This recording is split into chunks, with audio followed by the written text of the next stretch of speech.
자, 이제 대기 해양 쪽에 대한 그 기말 대비 강좌하겠습니다. 먼저 나오는 거 에크만 수송과 지역류 돼 있는데 어렵게 생각하지 마시고요. 교과서 반드시 읽어보시고 핵심만 얘기하겠습니다.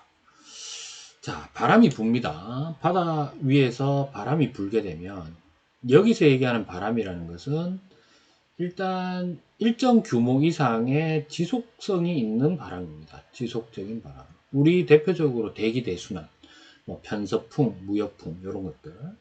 그 바람이 불게 되면 당연히 바닷물이 움직이게 되겠죠.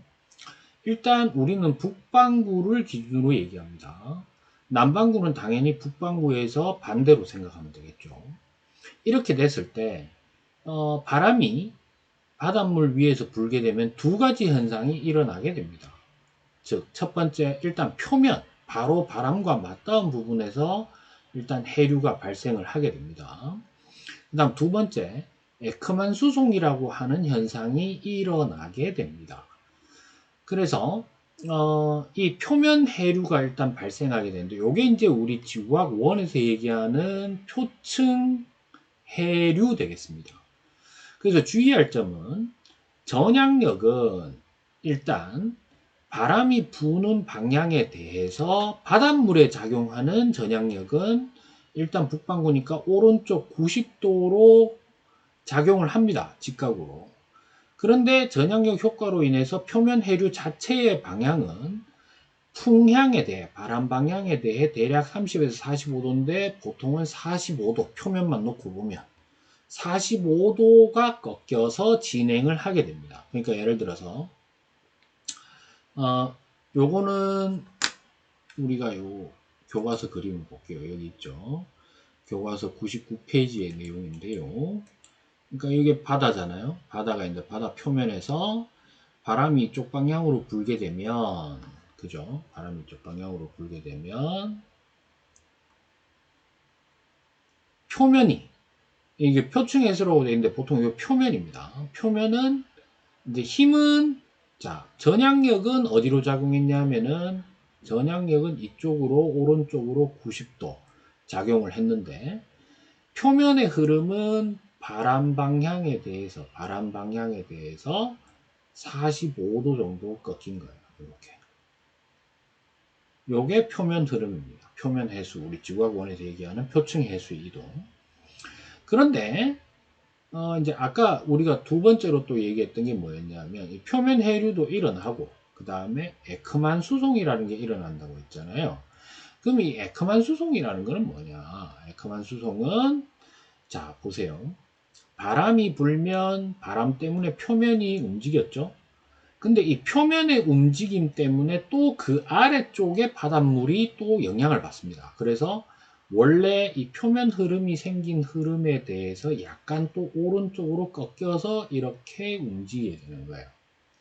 주의할 점은 이 밑으로 내려가면 갈수록 유속은 느려집니다. 그러니까 힘은 약해진다는 거예요. 유속은 느려집니다. 유속이 느려지니까 전향력도 작아져요.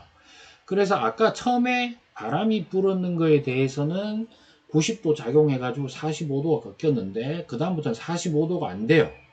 그래서 이 흐름 때문에 또 그 밑에 층이 또 꺾이고 그 밑에 층이 또 꺾이고 이렇게 해서 쭉 내려가서 이 꺾이잖아요. 그래서 결국 어디까지 내려가느냐 하면 이 방향이 여기서 그림이 정확하게 안 나오는데 최초 바람 방향에 대해서 이거 제가 한번 확대해 볼까요?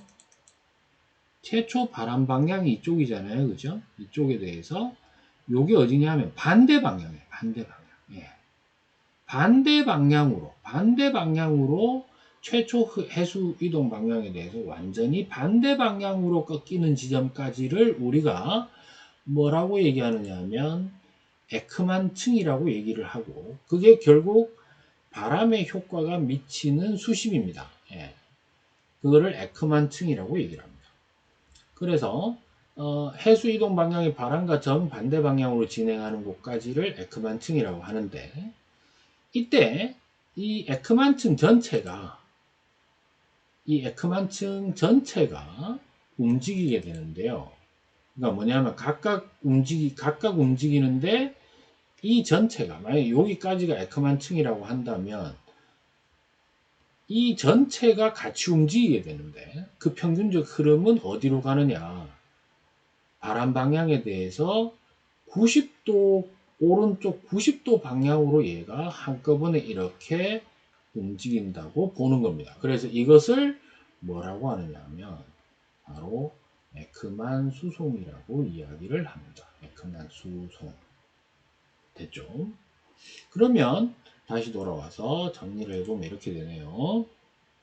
자, 바람에 의해서 바람이 불었다. 그러면 일단 표면 해류가 발생하는데 표면 해류는 바람의 방향에 대해 45도 오른쪽으로 꺾여서 진행을 하고, 그러는 동안에 에크만층 어느 정도의 두께를 가진 에크만층은 오른쪽 90도로 진행을 하게 된다라는 거게 되겠죠. 그래서 예를 들어서 이렇게 되는 거예요. 우리가 예를 들어서 북반구입니다. 북반구에서 바람이 이쪽으로 이렇게 불었다고 합시다. 직선이 안 나오네. 이게 바람이에요. 자, 그러면 제가 첫 번째로 질문할 거. 전향력은 표면 해수에 작용하는 전향력은 이쪽으로 작용합니다. 이거는 전향력. 그 다음에 두 번째, 표면 해수의 흐름은 어디로 가느냐? 표면 해수의 흐름은 45도. 요게 표면 해수. 그 다음에 에크만 수송은 어디로 가나요? 에크만 수송은 전향력 작용 방향과 동일한 방향으로 이렇게 움직이게 되겠네요. 이런 거예요. 이해하시겠죠? 별로 안 어렵습니다. 네. 그러면 이 에크만 수송 때문에 다시 뭐가 생기느냐? 이제 해류가 생겨요. 해류가 생기는데, 이게 이런 거예요. 이제 별거 없어요. 자, 우리 한 가지 상식적인 것만 좀 알도록 하죠. 여기가 적도라고 합시다. 그 다음에 여기가 30도. 그러면 여기 뭐가 불게 되느냐 하면 북동무역풍이 이렇게 불죠. 자, 그러면 에크만 수송은 이쪽으로 일어나는 거 아시겠습니까? 그죠? 자, 그 다음 여기가 60도예요. 60도면 여기는 편서풍이 이렇게 불죠. 그러면 에크만 수송은 일로 일어납니다. 자, 에크만 수송 때문에 30도 지역이 주변 지역보다 어떨까요? 높이가 높아지겠죠. 그래서 높고 여기는 각각 낮겠죠. 적도하고 60도는. 그러면 수압이 30도 지점이 제일 높고 60도하고 적도가 낮죠. 그래서 30도하고 60도, 이제 30도에서 적도 쪽으로 수압 경도력이 발생하고 30도에서 60도 쪽으로도 수압 경도력이 발생합니다. 그래서 에크만 수송이 일어나면서 뭐가 발생한다? 수압 경도력이 발생하고 수압 경도력이 발생하는데 또 뭐가 작용하느냐? 전향력. 전향력 작용 방향은 어디라고 했죠? 최초 작용 방향이나 힘의 방향에 대해서 오른쪽 90도로 작용해서 얘를 점점 꺾어줍니다. 꺾어주다가 그럼 꺾는 동안 전향력도 꺾여요. 그래서 어디까지 가느냐? 이 흐름이 이렇게 되는 거죠.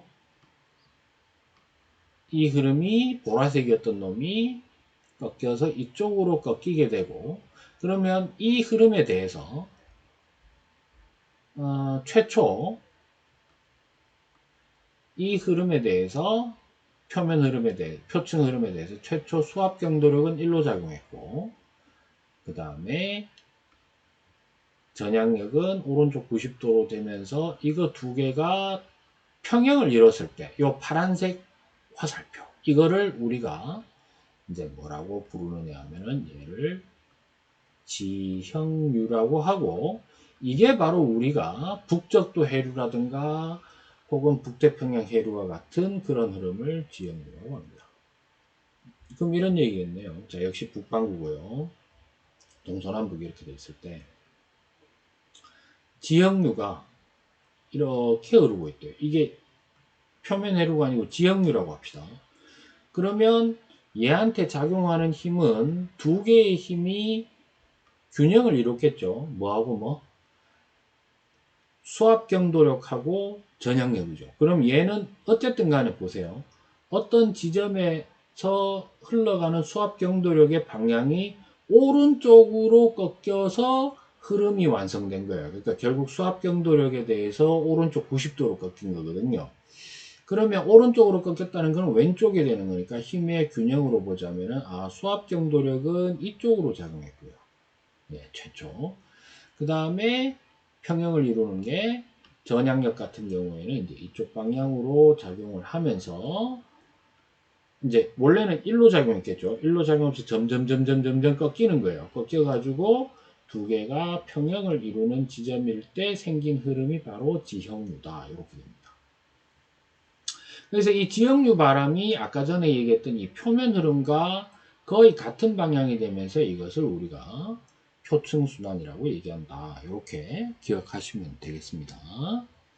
자, 그 다음에 나온 김에 이제 대기하고 해양에서 이제 계속 나오는 거, 전향력. 지구 자전 때문에 발생하는 겁니다.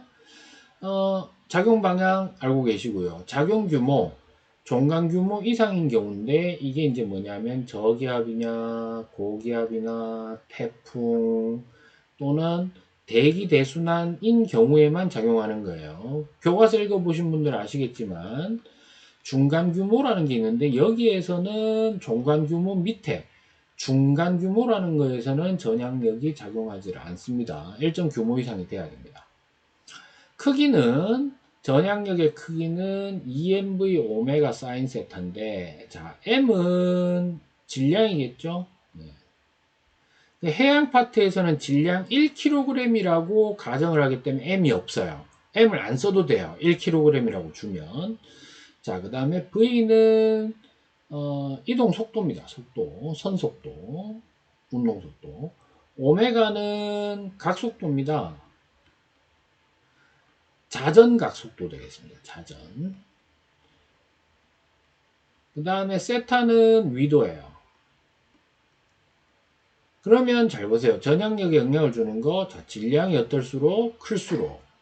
그 다음 운동하는 운동 속도, 풍속, 뭐 해류의 속도 이런 것들이 빠르면 빠를수록 커지겠죠.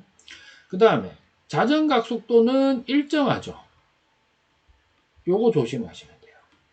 그런데 위도에 의해서 이제 그게 보정이 되는 겁니다. 그래서 위도는 사인 값은 어차피 위도 값이 0에서 90도인데 사인 값은 0에서 90도로 갈수록 커지는 값이죠.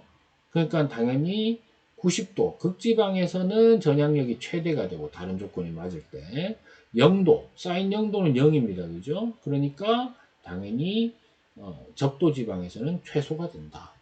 이런 정도로 좀 기억을 하시면 되겠습니다. 자, 그 다음에 서한 경계류와 동한 경계류 되어 있는데요. 이 서한 경계류와 동한 경계류는 여러분들이 흔히 알고 있는 이제 요게 이제 쿠로쇼, 그 다음에 난류죠, 난류, 아열대 순환에서. 동한 경계류는 대표적으로 이제 캘리포니아 해류고요. 그 다음에 한류입니다. 이거 딴 거 없고요. 예, 제가 이제 대놓고 물어본 게 요거 두 가지 물어봤다는 겁니다. 예. 그래서 아까도 봤지만 그 아열대 순환인 경우에 중심이 부풀어 오르게 됩니다. 근데 이 부풀어 오르는 이유 중에 하나가 뭐냐면 첫 번째가 지구 자전과 반대 방향으로 돌고 있는 아열대 순환의 회전 방향이기도 하고요. 그 다음에 아열대 순환의 중심은 30도 선에 걸쳐져 있습니다. 그래서 에크만 수송 때문에 부풀어 오르게 됩니다. 그래서 부풀어 올라서 그냥 돌면 되는데 요거도 그림을 한번 보도록 하지요. 어디 갔네요? 여기 있네요. 예. 그림이 뭐냐면 이거예요. 이게 높다는 거예요. 요 부분이. 요 부분이 높은 건데 이렇게 높아져 있는데 그냥 중심이 높으면 되지. 왜 서쪽으로 치우쳐져 있나 이 말입니다. 서쪽으로 이 치우쳐진 현상을 뭐라고 하느냐 하면 바로 서한 강화 현상이라고 이야기를 합니다. 그래서 여러분들한테 누군가가 서한 강화 현상이 일어나는 이유는 지구의 자전으로 인해 표층 해수와 관성력 현상으로 동에서 서쪽으로 힘을 받기 때문이다. 이렇게 설명하시면 되겠습니다. 그 다음에 서한 경계루와 동한 경계루 비교하는 거 이렇게 좀 기억하시면 되겠고요. 자, 그 다음에 이제 바람을 일으키는 힘, 요거는 좀 외워놓으시면 될 것 같아요. 예, 기압경도력. 아까 수압경도력하고 비슷한 거죠. 결국 미는 힘이에요. 높은 곳에서, 기압이 높은 곳에서 낮은 곳으로. 등압선이 있다면 수직으로 작용하는 거고요. 그 다음에 전향력, 앞서 했었던 거죠. 예, 종강 규모 이상인 경우에 북반구라면은 오른쪽 90도로 작용하는 거고요. 그 다음에 원심력, 구심력, 마찰력은 이렇게 생각하시면 돼요. 원심력, 구심력은 일단 등압선이 원형일 경우. 그러니까 예를 들어서 등압선을 직선으로 줬다. 이렇게 주면 얘들은 없어요. 예. 그 다음에 마찰력이라는 것은 고도 1km 이내인 경우인데요. 이거 구분하는 방법이 이렇게 됩니다. 잘 보세요. 이제 밑에 경우의 수를 해놨죠. 여기 밑에 이제 해놓은 건데요. 먼저 설명을 하자면 이렇게 됩니다. 자, 등압선이 이렇게 주어져 있어요. 등압선이 이렇게 주어져 있는데, 여기에서 지금 바람이 어떻게 부느냐 하면, 바람이 등압선과 나란하게 불고 있어요. 라고 하면 얘는 마찰력이 없는 겁니다. 그런데, 만약에 바람이, 이런 식으로 등압선을 가로질러서 불고 있어요. 이거는 100% 뭐냐 하면, 고도 1km 이내에서 마찰력이 작용한 경우를 얘기하는 겁니다. 이렇게만 기억하시면 돼요. 그래서 이렇게 크게 네 가지 힘이 있다고 했을 때 바람의 기본 원리는 일단 기압경도력이라고 하는 미는 힘에 의해 공기가 수평 방향으로 움직이는 바람인데, 자, 규모가 작을 때는 기압경도력만 있으면 어떻게 될까요? 바람이 불겠죠. 거기에 규모가 커지면 전향력도 여기에 더해지게 되고, 더해진다는 거는 마이너스가 더해질 수도 있으니까 방향을 꺾고, 그 다음에 등압선이 원형이면은 원심력이나 구심력도 작용하고, 그 다음에 지표 근처에서 불면 마찰력까지 작용을 해서 그러한 모든 힘들의 균형을 이루는 선에서 바람이 이루어지는 상황이다. 그래서 일단 종강 규모 이상이라 한다면 등압선이 일직선이고, 그러니까 원형이 아니죠. 그러면 작용하는 힘이 기압경도력하고 종강 규모 이상이라고 했으니까 전향력 작용에서 두 개가 평형을 이루면 직윤풍이 된다, 이런 건데 이름 몰라도 됩니다. 자, 이 직윤풍이라는 놈은 여러분들이 생각하실 때 일단 우리가 상상할 수 있죠. 등압선이 일직선이에요. 힘의 균형이 어떻게 되는지는 모르겠으나, 그죠? 예. 바람이 일로 불든 일단 전향력하고 기압경도력만 작용했기 때문에 등압선을 가로지르는 일은 없다. 이렇게 되는 거예요. 마찬가지로 3번 먼저 볼게요. 등압선이 원형이다. 등압선이 원형으로 나타났는데 바람이 그냥 이렇게 부면 돼요. 자, 여기에서 우리가 한 가지 알 수 있는 거. 얘가 등압선을 가로지르지 않죠.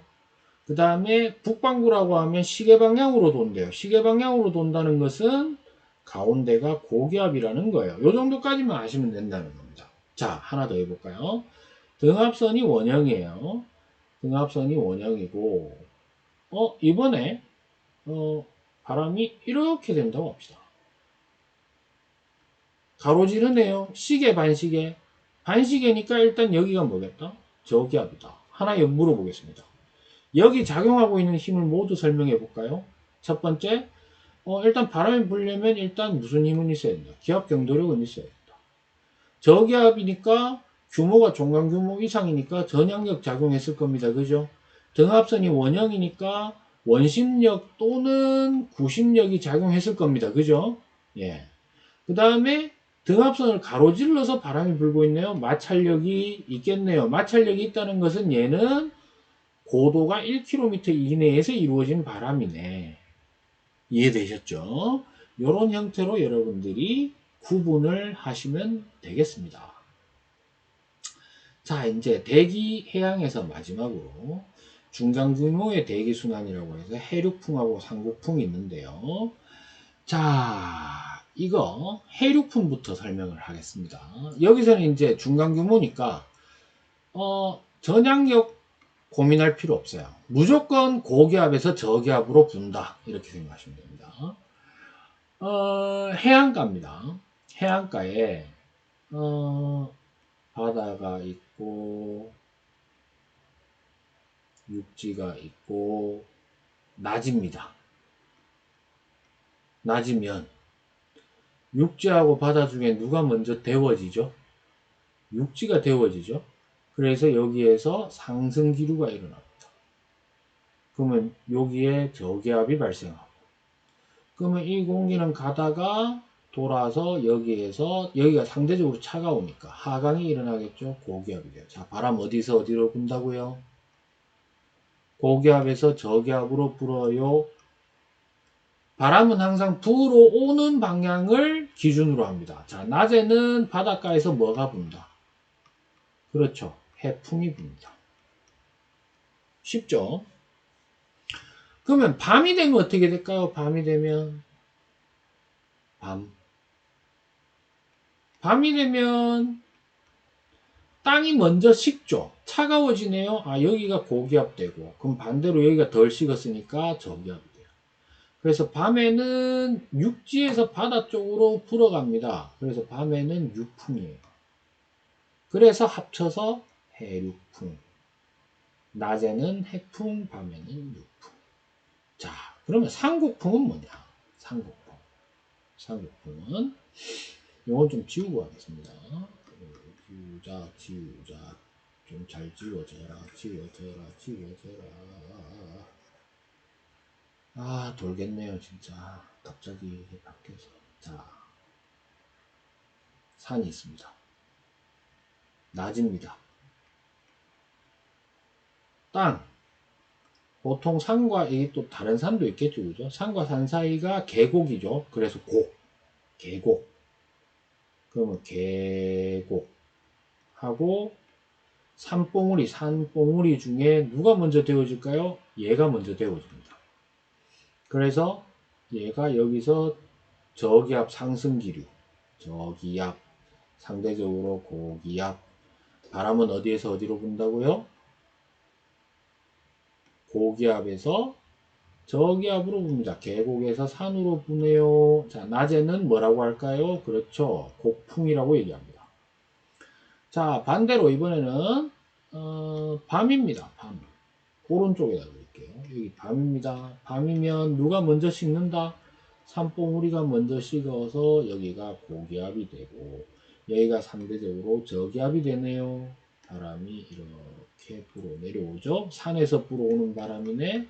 산풍이네. 이렇게 된다는 거. 등압선 배치도가 나올 수도 있어요. 근데 등압선 그대로 읽으시면 됩니다. 높은 곳과 낮은 곳. 뭐 예를 들어서 이런 식으로 표현해 볼까요? 제가. 이게 1000헥토파스칼이에요. 996입니다. 자, A와 B는 같은 높이라고 합시다. 자, A와 B 중에 어디가 기압이 높나요? 당연히 A가 높죠. 얘는 996보다도 낮으니까. 그럼 만약에 요렇게 줘도 역시 이게 A와 B라면 A가 높죠. 왜? 1000에 가깝고 996에 가까우니까. 요런 형태로 정리를 하시면 되겠습니다. 예, 수고하셨고요.